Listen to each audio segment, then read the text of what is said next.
大型老年黄斑病变是造成侪血人目睭看无的主要原因之一。英国上新的医学研究就显示，甲一种比头毛搁较薄的微晶片带入去视网膜，搁透过电脑去处理了后，这百姓的试验者拢会当恢复阅读的能力。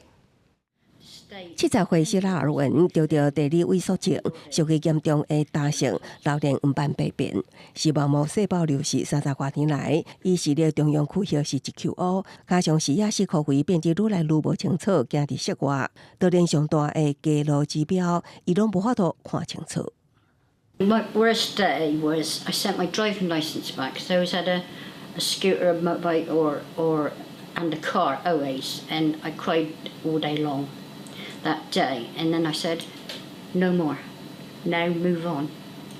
and get on with things. 伊甲4个为同款病症所苦的患者参加伦敦墨菲尔德眼科病院视网膜微晶片 Polymer 实日的临床实验，研究人员将加州生物科技科学公司生产大细只有2平方公里，比头毛还佫较薄的 Polymer 微晶片，实伫患者中央视网膜下面，手术了后，佫搭配内镜两眼镜头的目镜，甲一台搭地啊大细的电脑处理器，目镜两眼镜头翕的影像会转做 光电信号刺激视网膜内层细胞，佮经过视网膜神经在细胞传到视神经，最后传到大脑皮层的视觉中枢，患者就会当看到影像啊。Images reach the chip images then go back to the glasses. The images are refined and enhanced, and then they go back to the chip, processed through the remaining retina, the inner part,